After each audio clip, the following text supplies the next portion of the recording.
കേരളത്തിൻ്റെ തീരമേഖലയാകമാനം ആശങ്കയുടെ മുൾമുനയിൽ നിർത്തിക്കൊണ്ടിരിക്കുന്ന കടൽ മണൽ ഖനനവുമായി ബന്ധപ്പെട്ടൊരു വിഷയം നിങ്ങളുമായി പങ്കുവെക്കുന്നതിനാണ് ഞാൻ രാവിലെ വിളിച്ചത്. പക്ഷേ ഇന്ന് മലയാളത്തിലെ ചില മാധ്യമങ്ങൾ റിപ്പോർട്ട് ചെയ്തിരിക്കുന്നത് ഖനി സെക്രട്ടറി കാന്താറാവുവിൻ്റെ ഒരു സ്റ്റേറ്റ്മെൻറ്റാണ്. നിങ്ങൾക്കറിയാം, ഇന്നലെ കേരളത്തിലെ തീരം മുഴുവൻ ഹർത്താലായിരുന്നു. തീരപ്രദേശത്ത് ഒരു വള്ളം പോലും കടലിൽ ഇറങ്ങിയില്ല. തീരപ്രദേശത്തെ ഒരു പ്രവർത്തനവും നടന്നില്ല. തീരം മുഴുവനായിട്ട് നിശ്ചലമാകുന്ന ഹർത്താലായിരുന്നു ഉണ്ടായത്. കഴിഞ്ഞ ദിവസം കൊല്ലത്ത് ഞാൻ തന്നെ പങ്കെടുത്ത ഒരു രാപ്പകൽ സമരം കടലിനകത്ത് ഇതിനെതിരായിട്ട് നടത്തുകയുണ്ടായി.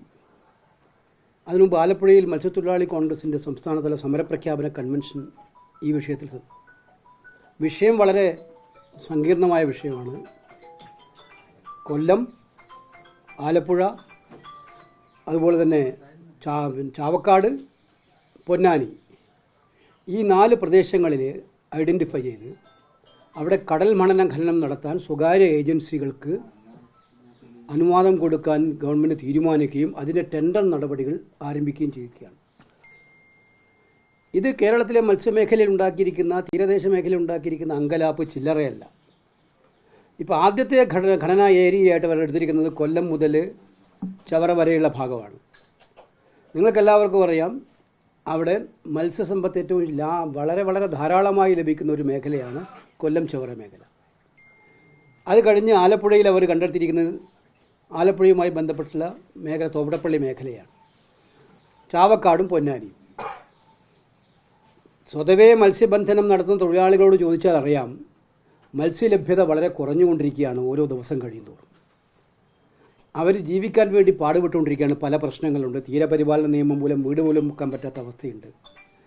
ആ തകർന്നു കിടക്കുന്ന മത്സ്യമേഖലയെ കൂടുതൽ ഗുരുതരമായ അവസ്ഥയിലേക്ക് എത്തിക്കാൻ വേണ്ടി മാത്രം സൃഷ്ടിച്ചെടുത്ത ഒന്നാണ് കടൽ മണൽ ഖനനം. ഇതിനകത്ത് അവരിപ്പോൾ പറയുന്നത് 50 കിലോമീറ്റർ അപ്പുറം വെച്ചിട്ടാണ് ഖനനം ആരംഭിക്കുക. ഇന്ന് തന്നെ ഞാൻ വിദഗ്ധന്മാരുടെയൊക്കെ ഇന്നലെ ഇന്നും കഴിഞ്ഞ കുറേ ദിവസങ്ങളായി വിദഗ്ധന്മാരുടെയൊക്കെ തന്നെ പൊതുഅഭിപ്രായങ്ങൾ പൊതുസമൂഹത്തിന് മുന്നിലുണ്ട്.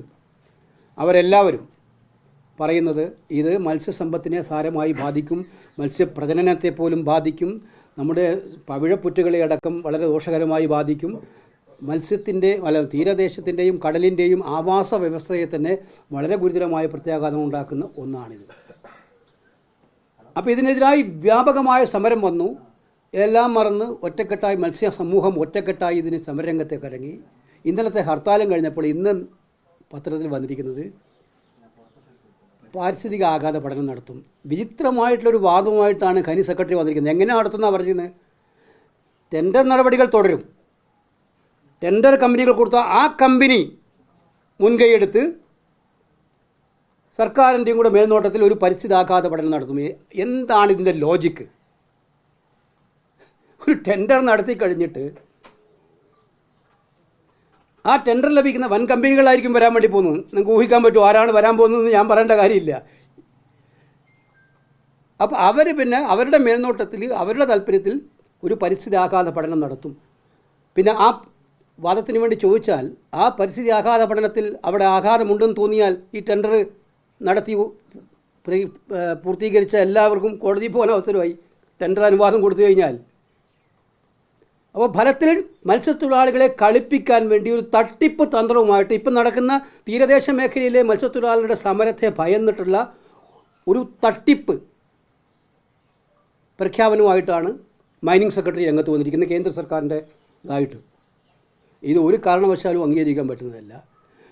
അവിടുത്തെ ടെൻഡർ നടപടികൾ നിർത്തി വെച്ചിട്ട് ഒരു ഇൻഡിപെൻഡൻ്റ് ഏജൻസിയെ വെച്ച് പരിസ്ഥിതി ആഘാത പഠനം നടത്തണം. ഇത്രയും വലിയ ഒരു ഖനനം കേരളത്തിലെ സമുദ്രാതിർത്തിയിൽ നടക്കുമ്പോൾ അതുണ്ടാക്കാൻ പോകുന്ന പ്രത്യാഘാതങ്ങളെക്കുറിച്ച് കൃത്യമായി ക്രെഡിബിലിറ്റിയുള്ള ഒരു ഇൻഡിപെൻഡൻ്റ് ഏജൻസി അന്വേഷിച്ചിട്ട് ആ അന്വേഷണ റിപ്പോർട്ടിൻ്റെ അടിസ്ഥാനത്തിൽ കുഴപ്പമില്ല എന്ന് പറഞ്ഞാൽ ഇവർ നടപടിയെടുക്കട്ടെ. അതുവരെ ഖനന നടപടികളും ടെൻഡർ നടപടികളും പൂർണ്ണമായും നിർത്തിവെക്കണം. അല്ലാതെ ടെൻഡർ നടക്കട്ടെ, ഇത് ആ കമ്പനി തന്നെ ആഘാത പഠനം നടത്തിയിട്ട് പൂർത്തീകരിക്കട്ടെ, അല്ലെങ്കിൽ ഗവൺമെൻറ് പിന്നീട് പൂർത്തീകരിക്കാം എന്ന് പറയുന്നതിനോട് ഒരു കാരണവശാലും യോജിക്കാൻ കഴിയില്ല. ഇത് കള്ളക്കളിയാണ്. കൃത്യമായ ദുഷ്ടലാക്കോടുകൂടി നമ്മുടെ കടലിനെ വിൽക്കാൻ വേണ്ടിയിട്ടുള്ള ഗൂഢപദ്ധതിയാണ്. ഇപ്പോൾ പൊതുജനാഭിപ്രായം എതിരാവുന്നു വന്നപ്പോൾ, തീരദേശം ഉണർന്നു കഴിഞ്ഞപ്പോൾ ആ ഉണർന്നു കഴിഞ്ഞിരിക്കുന്ന തീരദേശത്തെ തണുപ്പിക്കാൻ വേണ്ടിയിട്ടുള്ള ഒരു തട്ടിപ്പ് തന്ത്രവുമായിട്ട് ഇറങ്ങിയിരിക്കുകയാണ്. ഇത് ഒരു കാരണവശാലും അംഗീകരിക്കാൻ പറ്റില്ല. മാത്രമല്ല, അവർ പറഞ്ഞിരിക്കുന്ന മറ്റൊരു പ്രൊവിഷൻ, എവിടെയാണോ ഖനനം നടക്കുന്നത് ആ സെക്ടറിൽ പാരിസ്ഥിതിക ആഘാത പഠനം നടത്തുന്നതാണ് പറയുന്നത്. ഇപ്പം ഞങ്ങൾക്കറിയാം, ഒരു ചെറിയ ഫിഷിംഗ് ഹാർബർ വന്നാൽ പോലും ആ ഹാർബർ വന്നിടത്തല്ല ഇതിൻ്റെ റിയാക്ഷൻ ഉണ്ടാകുന്നത്.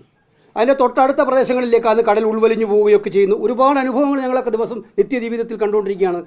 ആലപ്പുഴയിലെ MP എന്ന നിലയിൽ, തീരദേശം മുഴുവനായിട്ടുള്ളൊരു പാർലമെൻറ്റ് അംഗം എന്ന നിലയിൽ. അപ്പോൾ ഇത് അവിടെ ഖനനം നടത്തിയാൽ അവിടെ മാത്രമല്ല പ്രത്യാഘാതം ഉണ്ടാകാൻ വേണ്ടി പോകുന്നത്. അപ്പോൾ ഈ എല്ലാ മേഖലയിലും നടത്തണം പഠനം. കേരളത്തിൻ്റെ ഈ പറയുന്ന 4 മേഖലകളാണ് ഇപ്പോൾ തിരഞ്ഞെടുത്തിരിക്കുന്നത്. അത് കാസർഗോഡ് വരെയുണ്ട്. ഇതിൻ്റെ പിന്നിലുള്ള കള്ളക്കളി നിങ്ങൾ മനസ്സിലാക്കേണ്ടത്, ഇന്ത്യയിൽ ഏറ്റവും കൂടുതൽ ഇൽമിനേറ്റ് ശേഖരം ഉള്ളത് 80% ഇൽമിനേറ്റ് ശേഖരം ഉള്ളത് കേരള തീരത്താണ്, കേരളത്തിലെ കടലിലാണ്. ഇപ്പം സ്വകാര്യ മേഖലയിലേക്ക് കരിമണൽ ഖനനം ചെയ്യാൻ പറ്റില്ല. വളഞ്ഞ വഴിയിലൂടെ സ്വകാര്യ മേഖലയ്ക്ക് കരിമണൽ ഖനനം കൊടുക്കാൻ ഈ നിയമം അനുസരിച്ച്, ഈ ബ്ലൂ പോളിസി അനുസരിച്ച്, ഇതിൽ ഖനനം നടത്തുമ്പോൾ കരിമണൽ വന്നാൽ അതിൻ്റെ പൈസ കൊടുത്തിട്ട് അവർക്കത് വാങ്ങിക്കാം. അതിന് തടസ്സമില്ല സ്വകാര്യ ഏജൻസിക്ക്. അപ്പോൾ സ്വകാര്യ മേഖലയ്ക്ക് വളഞ്ഞ വഴിയിലേക്ക് കരിമണൽ കൊടുക്കാൻ വേണ്ടിയിട്ടുള്ള കേരളത്തിന് ഏറ്റവും ശ്രദ്ധേയമായിട്ടുള്ള ഈ ധാതുമണലിനെ കടത്തിക്കൊണ്ടുപോകാൻ വേണ്ടിയിട്ടുള്ള വൻ കൊള്ള ലക്ഷ്യം വെച്ചുകൊണ്ടുള്ള പരിപാടിയാണ് ഈ ഖനനം പോലും നടക്കുന്നത്.